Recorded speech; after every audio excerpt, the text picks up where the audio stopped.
नमस्कार मित्रों, मैं आपका फिजिक्स टीचर प्रेम नैनीवाल एक बार फिर से स्वागत करता हूं आपका। और आज मैं एक नए टॉपिक के साथ फिर से आप लोगों के सामने हाजिर हुआ हूं और वो टॉपिक है कि समतल ध्रुवित प्रकाश प्राप्त करने की विधियां।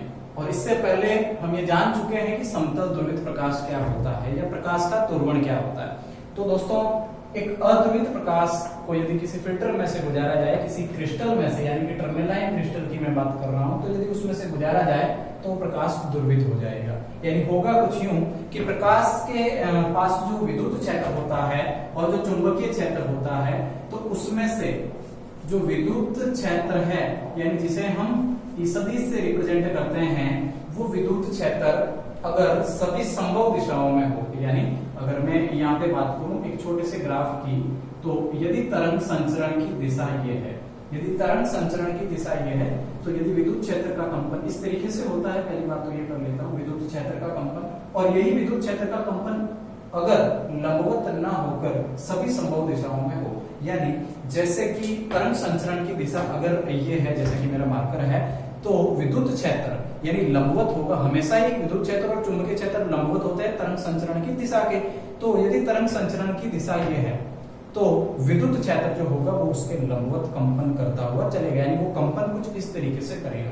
तो वो अगर एक ही दिशा में कंपन करे तो हम कहेंगे कि वो प्रकाश ध्रुवित प्रकाश है। और यदि वो कंपन यानी विद्युत क्षेत्र का जो कंपन है वो सभी संभव दिशाओं में, इधर भी हो रहा है, इधर भी हो रहा है, ठीक है ना, और नीचे की साइड भी हो रहा है, यानी तमाम सारी जो दिशाएं हैं उनमें अगर हो रहा है तो वो प्रकाश एक सामान्य प्रकाश होगा, अध्रुवित प्रकाश होगा। और यदि ऐसा हो रहा है कि एक अध्रुवित प्रकाश है और वो सभी संभव दिशाओं में कंपन कर रहा है, जैसे कि ये लीजिए, ये इधर भी कंपन कर रहा है, इधर भी कर रहा है, और इधर भी कर रहा है, इधर भी कर रहा है, तो यदि तमाम सारे कंपन इसके पास है और यदि इसे इस क्रिस्टल में से गुजारा जाए, क्रिस्टल में से गुजारा जाए, तो होगा ये क्रिस्टल एक्चुअल में होता क्या है, एक इस तरीके की खिड़की होती है, ये मान लीजिए वो खिड़की है, और जो भी प्रकाश है वो जैसे कि सारी दिशाओं में विद्युत क्षेत्र के कंपन है, तो खिड़की में से प्रकाश को गुजरना पड़ेगा। तो केवल जो लंबवत कंपन है वो उस खिड़की में से पार हो पाएंगे, बल्कि क्षैतिज कंपन उसमें से पार कभी नहीं हो पाएंगे। इसलिए मैं ये कहूंगा कि जो भी क्रिस्टल है उसमें केवल एक ही कंपन पार हो पाएगा, यानी कि लंबवत कंपन पार होगा, या क्रिस्टल अगर आड़ा पड़ा है तो क्षैतिज वाला कंपन पार हो पाएगा। यानी हर स्थिति में केवल एक ही कंपन, या तो लंबवत या क्षैतिज या तिरछा, एक कंपन ही पार हो पाएगा और वो कंपन आपको आगे मिलेगा। कैसे? ये इस तरीके से आगे, जैसे कि लंबवत वाला कंपन यदि पार हो गया खिड़की में से, तो इस तरीके से आपको कंपन आगे मिलेगा और वो प्रकाश आप कहोगे कि ध्रुवित प्रकाश है। तो अब जो ध्रुवित प्रकाश है उसको प्राप्त हम कैसे करेंगे, वो कौन कौन सी आखिरकार विधियां हैं जिससे एक प्रकाश को, एक सामान्य प्रकाश को ध्रुवित किया जा सकता है। तो दोस्तों, सबसे पहले जो विधि है वो है परावर्तन के द्वारा। एक परावर्तन के द्वारा, रिफ्लेक्शन के द्वारा हम प्रकाश को यहाँ पे ध्रुवित कर सकते हैं। और दूसरा, हम अपवर्तन से भी उसको ध्रुवित कर सकते हैं। द्विव अपवर्तन समझाएंगे आपको घटना की द्विव अपवर्तन क्या है, 2 बार अपवर्तन है। और निकोल प्रिज्म जैसी एक युक्ति होती है, एक इंस्ट्रूमेंट है, उससे हम प्रकाश को यानी एक सामान्य प्रकाश को ध्रुवित कर सकते हैं। प्रकीर्णन के द्वारा भी उसे कर सकते हैं, द्विवर्णता के द्वारा भी कर सकते हैं। तो चलिए हम 1 बाय 1 इनकी बात कर लेते हैं। सबसे पहले तो सबसे इंपॉर्टेंट भी है कि परावर्तन के द्वारा किस तरीके से हम इसको ध्रुवित करेंगे। तो दोस्तों, परिभाषा से आपको पता है कि परावर्तन में क्या होगा। जैसे हम परावर्तन की बात करते हैं कि सबसे पहले परावर्तन के द्वारा किस प्रकार से प्रकाश को ध्रुवित किया जा सकता है। तो जैसे यदि आप जल के सामने खड़े हो या किसी धुंधले कांच के सामने आप खड़े हो, तो होगा कुछ यूं कि ये जो सतह है, एक प्रकाश की किरण यहाँ से आएगी। अच्छा, कई बार जब हम पानी के सामने खड़े होते हैं तो हमें पानी में हमारा जो प्रतिबिंब है वो स्पष्ट नहीं दिखता है, वो धुंधला दिखता है। और असल में अगर देखा जाए तो उसका कारण है ये ध्रुवण, यानी कि ध्रुवण प्रकाश का होगा और उससे वो जो है रुक पाएगा प्रकाश, और ऐसी स्थिति में धुंधला वहां पे हमें प्रतिबिंब नजर आएगा। तो जब भी आप पानी के सामने खड़े होंगे तो ये स्थिति मिलेगी। अच्छा, जब भी कोई प्रकाश की किरण इस तरीके से किसी पृष्ठ पर, किसी पानी पर या किसी कांच पर आपतित होती है, तो असल में ये होता है कि यहाँ एक मैं अभिलंब खींच देता हूँ, चलिए पहले तो समझने के लिए। और अगर घटना परावर्तन की है तो प्रकाश की किरण सतह से टकराकर चली जाएगी और ये यहाँ पे इसका परावर्तन हो जाएगा। अच्छा, ये तो आपतित किरण है, हम जानते हैं, और इसे मैं कहूंगा परावर्तित किरण। परावर्तित किरण, और उसके बाद अभिलंब के साथ आने वाली किरण जो कोण बना रही है उसे आपतन कोण आई कहेंगे। और चूंकि यहाँ पे घटना पोलराइजेशन की हो रही है, ध्रुवण की हो रही है, तो मैं इसे आई पी कह दूंगा, कोई नहीं। अब हम आगे चलते हैं। यहाँ क्या होगा कि यदि आप पानी के सामने खड़े हैं या फिर आप कांच के सामने खड़े हैं तो धुंधला प्रतिबिंब बनेगा। वहां पे घटना ये होगी कि वहां पे प्रकाश की किरण का आधा तो परावर्तन हो जाएगा और आधा क्या हो जाएगा, उसका अपवर्तन। वो अपने रास्ते से विचलित होती हुई कुछ इस तरीके से चली जाएगी और इस किरण को हम यहाँ पे कहेंगे अपवर्तित किरण। तो ये होगी अपवर्तित किरण। अच्छा, अपवर्तन जहां पे होता है वहां हम ये देख लेते हैं कि यहाँ ये जो कोण होगा इसे हम कोण आर कहेंगे, सिंपल सी बात है। और यदि ये कोण आई है तो ये भी कोण आई होगा, ऐसा हमने सुना है परावर्तन के नियमों में कि दोनों ही कोण यानी आपतन कोण और परावर्तन कोण दोनों ही बराबर होते हैं। तो यहाँ आईपी दोनों को मैं बता रहा हूं। और सिंपल सी बात है कि ये जो आईपी है, ये आईपी दर्शाता है ध्रुवण कोण को, आप इसे ध्रुवण कोण कहेंगे। तो अब जो ये कोण यहाँ पे बन रहा है ये इसके बराबर है और ये जो किरण यहाँ पे जा रही है ये किरण कुछ इस तरीके से है। यानी कि मैं अगर इसे सिंपल सा दर्शाना चाहूं तो ये किरण, प्रकाश की जो किरण है वो ध्रुवित हो चुकी है। अब आप ऐसा देखोगे कि ये प्रकाश की किरण एक ध्रुवित किरण है, ध्रुवित प्रकाश है। अच्छा, ध्रुवित क्यों हुआ आपको ये बताएंगे, लेकिन उससे पहले भाई एक जो प्रकाश की किरण किसी ऐसे पृष्ठ पर आपतित हो रही है तो उस किरण के साथ क्या होगा कि वो किरण यहाँ पृष्ठ से परावर्तित भी हो जाएगी और पृष्ठ से अपवर्तित भी हो जाएगी। दोनों ही स्थितियां यहाँ पर बनेगी क्योंकि जो यहाँ पे पानी है वो पूर्ण रूप से न तो प्रकाश का अपवर्तन कर पाता है और न ही पूर्ण रूप से उसका परावर्तन कर पाता है। तो जब भी यहाँ ये किरण परावर्तित होकर ऊपर चली जाएगी, अपवर्तन भी इसका होगा या नीचे चली जाएगी, तो प्रतिबिंब जो हमें नजर आएगा वो तो धुंधला आएगा ही, लेकिन साथ ही परावर्तित किरण जो जा रही है, अब जो ये प्रकाश परावर्तित होने के बाद है ये एक प्रकार से हम कह सकते हैं कि ध्रुवित हो चुका है। ये क्रिस्टल से जैसे गुजरता है और सभी दिशाओं के कंपन अवरुद्ध हो जाते हैं, केवल एक ही दिशाओं का कंपन जो है आगे बढ़ता है। और अगर एक ही दिशा का कंपन है तो वहां उसे हम कौन सा वाला प्रकाश कहेंगे, ध्रुवित वाला प्रकाश कहेंगे। लेकिन अपवर्तन के दौरान यहाँ पे प्रकाश की किरण पूरी तरीके से ध्रुवित नहीं हो पाएगी, यानी कि वो हम ऐसा कह सकते हैं कि आंशिक ध्रुवित होगी, आंशिक ध्रुवित किरण होगी। तो यहाँ ये जो अपवर्तित किरण है वो आंशिक ध्रुवित है, लेकिन ये जो प्रकाश की किरण है परावर्तित किरण ये पूर्ण रूप से ध्रुवित प्रकाश की किरण है।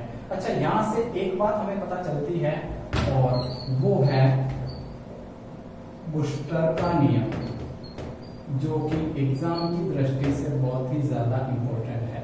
तो दोस्तों यहीं से हम इसे पढ़ेंगे कि बूस्टर का नियम क्या है। अब बूस्टर ने क्या किया, बूस्टर ने ये देखा कि 100% ध्रुवित प्रकाश जब प्राप्त होता है तो यहाँ कोण कितना होता है, यानी जो आपतित किरण है, जो पृष्ठ पे आने वाली किरण है, उसको कितने एंगल से लाया जाए ताकि परावर्तित किरण जो है वो 100% क्या हो जाए, ध्रुवित हो जाए। जरा फिर से इस बात को आप लोग सुनिए। बूस्टर ने ये जानने की कोशिश की है, यहाँ आपतन बिंदु पे बूस्टर प्रत्येक एंगल से किरणों को लाकर देखा है, बहुत मेहनत इन्होंने की है, प्रत्येक कोण से किरण को आपतित करवा के देखा है कि आखिरकार वो कौन सा कोण है जिस पर जो प्रकाश की परावर्तित किरण है, अपवर्तित नहीं परावर्तित किरण, वो 100% ध्रुवित हो जाती है। तो उस विशेष एंगल की ये बात कर रहे थे कि आखिरकार वो विशेष एंगल कहां पे मैं इसे सेट करूं ताकि आगे जो परावर्तित किरण मिल रही है वो 100% क्या हो, ध्रुवित हो। तो जब भी 100% ध्रुवित हुई तब जो यहाँ पे कोण मिला, यानी आपतन कोण आईपी जो उन्हें मिला, उस कोण को इन्होंने क्या बोला, ध्रुवण कोण। और इस ध्रुवण कोण के लिए एक बात इन्होंने और बताई, इन्होंने ये बताया कि यहाँ पे ये जो ध्रुवण कोण है, इस ध्रुवण कोण की, यानी कि ये जो ध्रुवण कोण आईपी है, इसका अगर tan लिया जाए। ब्रूस्टर का नियम क्या है, बस यही से आपको समझना है, उसको रटना नहीं है। ब्रूस्टर ने ये कहा है कि यहाँ जब भी 100% ध्रुवित प्रकाश प्राप्त होता है तब जो ये विशेष कोण है आईपी यानी कि ध्रुवण कोण, इस कोण का जो tan है वो इक्वल होता है n के। और n दोस्तों यहाँ पे अपवर्तनांक है, जो भी माध्यम आप यहाँ पे ले रहे हो, भले ही पानी ले रहे हो, कांच ले रहे हो, उस माध्यम का जो अपवर्तनांक है वो n है। और उन्होंने हमेशा ही ये बोला है कि जो ध्रुवण कोण का tan है, ध्रुवण कोण का tan मान यदि लिया जाए तो वो अपवर्तनांक के, उस माध्यम के अपवर्तनांक के हमेशा ही बराबर रहेगा। और इसे ही हम कहते हैं ब्रूस्टर का नियम, जो कि बहुत ज्यादा इंपॉर्टेंट भी है। हम इसे आगे सॉल्व करके भी देखेंगे, लेकिन इन्होंने ये भी किया है कि यदि मैं tan का जो मान है, tan theta is equal to हमेशा ही sin theta upon cos theta होता है, ये हम जानते हैं। तो यदि मैं यहाँ पे ये चीज अप्लाई करता हूँ तो फिर मेरे को क्या मिलता है, यहाँ पे ये मिलेगा कि sin IP है एंगल तो मेरे पास, बट्टे cos IP है और इज इक्वल टू क्या है n। अच्छा, माध्यम का अपवर्तनांक n है, तो एक कंफ्यूज ये भी रहता है कि माध्यम का अपवर्तनांक यानी कि जो आपका n होता है वो हमेशा ही, यहाँ पे दो माध्यम है, लेकिन दोस्तों हवा से पानी में किरण जा रही है तो हवा को तो मैं 1 मान के चलूंगा, इसलिए n/1 न लिख करके सीधा मैं यहाँ पे क्या लिखूंगा, n लिखूंगा, तो कंफ्यूज नहीं होना चाहिए। चलो ये समीकरण एक में इसे बोल देता हूँ, ये रहेगा मेरा, यानी कि sin IP upon cos IP is equal to n रहेगा। तो ये स्थिति यहाँ तक पहले बनती है।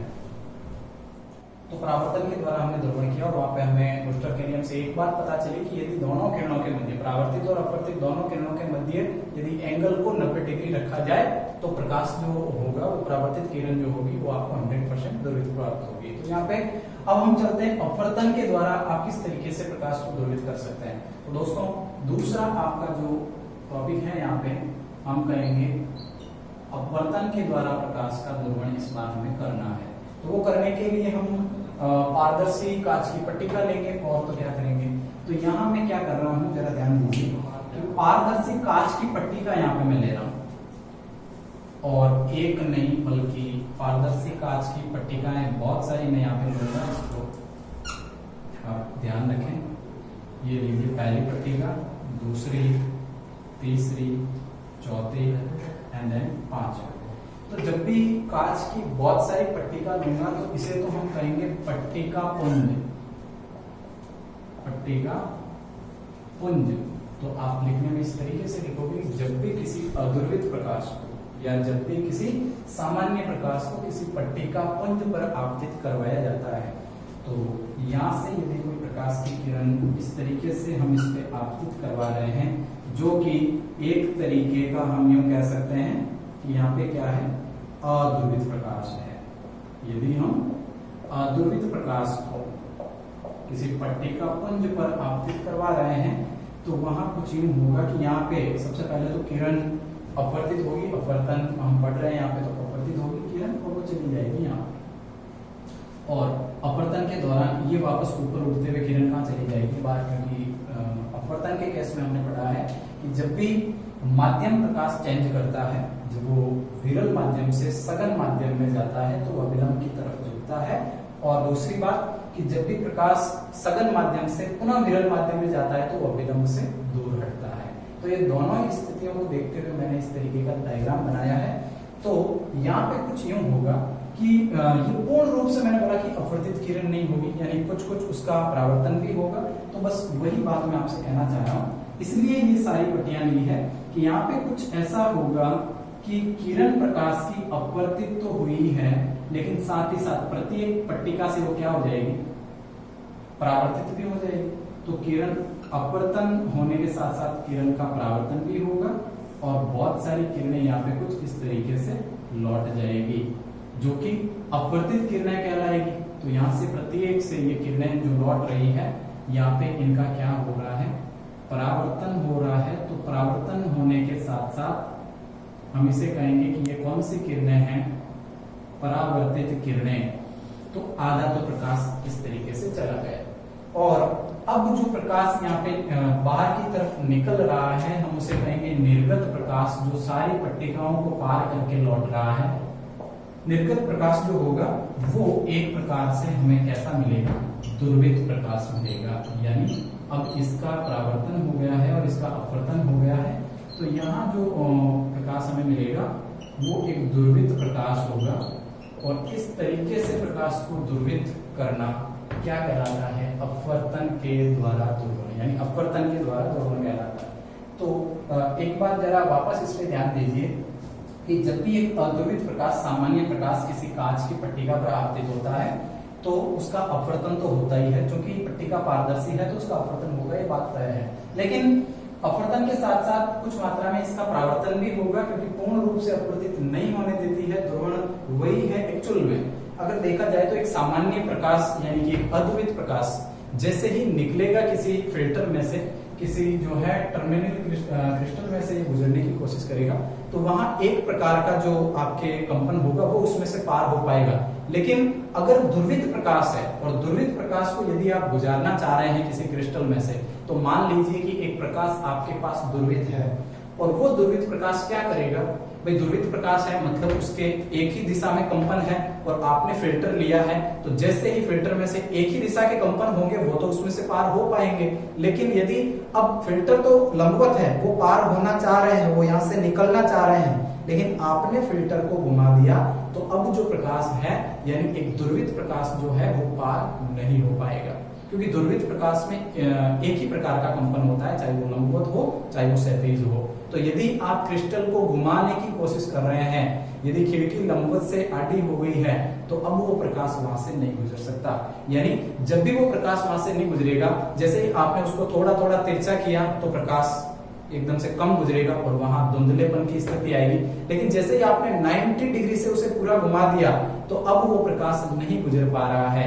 यानी जैसे ही आपने 90 डिग्री से क्रिस्टल को घुमा दिया है तो पूर्ण रूप से क्या हो गया है, अंधेरा। लेकिन जब तक आप उसे 90 डिग्री से नहीं घुमा रहे हैं, कुछ कोण से उसे घुमा रहे हैं, तो ये बात हमने पिछले वीडियो में की है कि यदि आप कुछ कोण से उसे घुमा रहे हैं तो वहां पे होगा यूं कि वो वस्तु हमें जो आगे पड़ी है वो धुंधली दिखाई देगी, या प्रकाश की किरणें वहां से गुजर रही है तो प्रकाश आगे कम दिखाई देगा। तो धुंधलेपन की स्थिति होती है जब भी आप दुर्वित प्रकाश को किसी फिल्टर में से गुजारते हैं, और जब भी अदुर्वित प्रकाश को फिल्टर में से गुजारेंगे तो वहां कुछ न कुछ प्रकाश तो आगे पहुंचेगा ही, कभी अंधेरे की स्थिति वहां पे नहीं होगी। तो अब यहाँ क्या हो रहा है, यहाँ परावर्तन के दौरान 50% जो किरणें हैं वो परावर्तित हो रही है और 50% जो किरणें हैं वो यहाँ पे अपवर्तित हो रही है, और जो भी किरणें अपवर्तित हो रही है उनसे आपको एक दुर्वित प्रकाश मिलता है। और ये जो विधि है दुर्वित प्रकाश प्राप्त करने की, ये अपवर्तन द्वारा दुर्गुण कहलाएगी। अब दूसरी बात है द्विव अपवर्तन द्वारा दुर्गुण, यानी कि द्विव अपवर्तन से दुर्गुण किस तरीके से होगा। अब की बार 2 बार अपवर्तन होगा। एक ऐसी ही स्लाइड हमारे पास होगी जब प्रकाश की किरण वहां से 2 बार अपवर्तित होकर गुजरेगी और वहां भी हमें आगे दुर्गुण की घटना मिलेगी। अच्छा, भले ही परावर्तन की घटना हो, भले ही अपवर्तन की घटना हो, भले द्विव अपवर्तन की घटना हो, होगा कुछ यूं कि प्रकाश परावर्तित भी होगा और प्रकाश अपवर्तित भी होगा। और उसके बाद द्विव अपवर्तन के बाद निकोल प्रिज्म की घटना आती है, वहां हम एक प्रिज्म यहाँ पे ले रहे होंगे। तो अब दोस्तों ये जो दोनों घटनाएं हैं यानी कि द्विव अपवर्तन और निकोल प्रिज्म, इन दोनों में कंसेप्ट एक ही है, कैसे दोनों आपस में जुड़ी हुई है उसके लिए हम एक घटना ही डिस्कस करना चाहेंगे। लेकिन यहाँ पे मैं आप लोगों को बताने वाला हूँ द्विव अपवर्तन और ये कैसे होगा, और दूसरा यहाँ पर हम आपको बताएंगे कि निकोल प्रिज्म क्या है और वो किस तरीके से किरण को दुर्वित करता है। तो यहाँ सबसे पहले द्विव अपवर्तन की मैं बात करूंगा। द्विव अपवर्तन जैसे केस में क्या होगा कि आपके पास एक क्रिस्टल का बना एक कांच की स्लाइड इस तरीके से होगी और उस स्लाइड में से एक अद्वित प्रकाश की किरण को हम यहाँ से गुजारेंगे। तो स्थिति क्या बनेगी कि जब भी ये कैल्साइट का होता है, असल में ये कैल्साइट क्रिस्टल का बना होता है, तो जब भी एक अद्वित प्रकाश को यहाँ आपतित करवाया जाएगा, जैसे अद्वित प्रकाश यहाँ पे यदि आपतित हो रहा है तो वो 2 हिस्सों में बट जाएगा, यानी एक किरण सीधी इस तरीके से चली जाएगी और दूसरी किरण इसके साथ अपवर्तित हो जाएगी। तो जो सीधी किरण यहाँ पे जो लौट रही है वो आगे जाकर के एक अद्वित प्रकाश से प्रकाश को दुर्वित कर देती है, ये बात तय है। और दूसरा जो यहाँ से एक किरण लौट रही है, पहले तो हम इस किरण को कहेंगे यहाँ पे ई किरण और दूसरी किरण ये वाली कहलाएगी आपकी ओ किरण। तो यदि कभी ऐसा हुआ कि मैं यहाँ पे ये जो कैल्साइट की जो स्लाइड आपको नजर आ रही है, कैल्साइट का जो क्रिस्टल आपके पास है, यदि मैं इसकी स्थिति बदल रहा हूँ, इसे अगर मैं घुमा रहा हूँ, किसी भी कोण से इसे घुमा रहा हूँ, तो यहाँ पे ई किरण की जो स्थिति है, यहाँ पे जैसे किरण दो हिस्सों में बट गई तो अब हमें प्रतिबिंब भी दो मिलेंगे। यहाँ एक प्रतिबिंब अलग मिलेगा और दूसरा यहाँ प्रतिबिंब अलग मिलेगा। तो अब क्या होगा कि यदि मैं स्लाइड की स्थिति को चेंज कर रहा हूँ, बदल रहा हूँ, इसे घुमा रहा हूँ, तो यहाँ पर ई किरण जो होगी, ई किरण के पास जो प्रतिबिंब प्राप्त हो रहा है वो प्रतिबिंब यहाँ पे चेंज होता चला जाएगा, लेकिन जो भी प्रतिबिंब ओ किरण के कारण यहाँ पे बन रहा है वो प्रतिबिंब चेंज नहीं होगा, वो एज इट इज रहेगा। तो यहाँ द्विअपवर्तन में ये घटना होती है, द्विअपवर्तन यानी कि किरण दो हिस्सों में बढ़ जाती है, दो बार उसका अपवर्तन हो जाता है, एक बार यहाँ से भी पार हो जाती है, दूसरी बार यहाँ से भी पार हो जाती है। अच्छा, जो एक किरण जो प्रकाश यहाँ पे प्राप्त करवाती है वो एक प्रकार से दुर्वित होता है। तो असल में इस अदुर्वित प्रकाश को दुर्वित करने की ये वाली जो प्रक्रिया है उसे हम कुल मिला के द्विअपवर्तन द्वारा ध्रुवण कहेंगे। अब निकोल प्रिज्म की बात है, सेम कंसेप्ट है। किस तरीके से कि एक कांच की स्लाइड हमारे पास वही होगी कैल्साइट वाली, और अब की बार मैं इसे प्रिज्म के रूप में तोड़ दूंगा। कैसे? ये जो कांच की स्लाइड है मैं इसको यहां से काटूंगा और फिर कनाडा बाल्सम जैसा एक मसाला लगा के इसको यहां से चिपका भी दूंगा, ये होगी। और ये जो स्लाइड मेरे पास जो मैंने काटी है वो भी असल में कैल्साइट की है, ये बात याद रखें। और कैल्साइट क्रिस्टल की स्लाइड को काटने के बाद दो प्रिज्म जैसी आकृतियां बन रही है, एक इस तरीके से और दूसरी इस तरीके से। अब इन दोनों के बीच जो यहाँ पे लेप किया गया है, एक सीमेंट के तरीके से लेप किया गया है, जिसे हम कहेंगे कनाडा बाल्सम। तो ये यहाँ पे किया जाएगा। अब क्या हुआ कि ये जो स्लाइड आपके पास थी ए बी सी और डी, ये दो हिस्सों में बट गई है। और अब यदि इस स्लाइड पे अगर एक अध्रुवित प्रकाश, एक सामान्य प्रकाश लाया जाए, ये हमारे पास कोई अध्रुवित प्रकाश है जिसे हमें क्या करना है, ध्रुवित करना है। तो ऐसे प्रकाश को जब इस पे आपतित करवाया जाएगा तो फिर से कंडीशन वही होगी कि ये प्रकाश क्या करेगा, दो हिस्सों में बट जाएगा, यानी कि दो बार ये अपवर्तित हो चुका होगा। तो पहली बार में तो ये क्या करेगा, पहली किरण को तो यहाँ से हम पार करवाई देंगे और दूसरी किरण को कुछ इस तरीके से व्यवस्थित करेंगे कि ये किरण यहाँ टकराए और टकराने के बाद यहाँ किरण का क्या हो जाए, पूर्ण आंतरिक परावर्तन। और पूर्ण आंतरिक परावर्तन हो जाने के कारण ये किरण यहाँ से बाहर हो जाए और तब हम इसे कहेंगे कि ये कौन सी किरण है, निर्गत किरण। और इसे हम ऐसा भी कह सकते हैं कि ये वाली जो किरण हमें मिल रही है ये एक प्रकार से ई किरण है, और ये जो बाहर हम कर रहे हैं इसे हम नाम दे देंगे ओ किरण। फिर से वही कंसेप्ट मैं इस पर लागू कर रहा हूँ। कैसे कि ये जो स्लाइड है दो हिस्सों में से बांटा गया, दो प्रिज्म की स्थिति इसने ले ली है और बीच में कनाडा बाल्सम जैसी एक सीमेंट है उसका लेप यहाँ पे करके इसको एकदम से पारदर्शी बनाया है।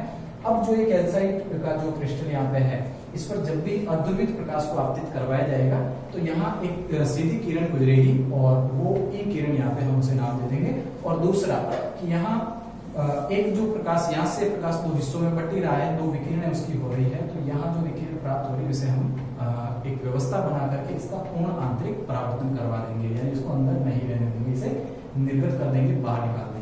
तो उसके बाद ये किरण आपकी ओ किरण कहलाएगी। अब ये अध्रुवित प्रकाश जो था इतने सारे फिल्टर में से गुजरने के पश्चात अब ये आगे जाकर के क्या बन जाएगा, एक ध्रुवित प्रकाश हो जाएगा, इसका ध्रुवण हो जाएगा, पोलराइजेशन इसका हो जाएगा। तो तब हम इसे कहेंगे कि ये क्या है, एक प्रकार का ध्रुवित प्रकाश है। तो इस तरीके से जो ध्रुवण प्रकाश का होता है, ध्रुवण हम करवाते हैं, वो कुल मिला के निकोल प्रिज्म द्वारा ध्रुवण कहलाता है। तो ये निकोल प्रिज्म की स्थिति है। अच्छा, निकोल प्रिज्म एक सामान्य प्रिज्म से इतना ही अलग है कि स्लाइड को तिरछा काट करके दो बनाया गया है इसे, बस इतना ही इसमें फर्क है। तो दोनों ही विधियां आपस में जुड़ी हुई है। दोनों विधियों में कॉमन बात यह है कि दोनों में ही अध्रुवित प्रकाश यहाँ पे दो हिस्सों में बट चुका होगा, यानी किरणें जो होगी वो यहाँ पे दो हिस्से उनके हो जाएगी। तो ये विधियां होती है आपके समतल ध्रुवित प्रकाश को प्राप्त करने की विधियां। अच्छा, समतल से ये बात मेरे को याद आ रही है, यदि प्रकाश की किरण का एक ही तल में विद्युत क्षेत्र का कंपन हो रहा हो तब हम कहेंगे कि प्रकाश समतल ध्रुवित है। तो ये समतल ध्रुवित प्रकाश, और इसे हम चेंज भी कर सकते हैं।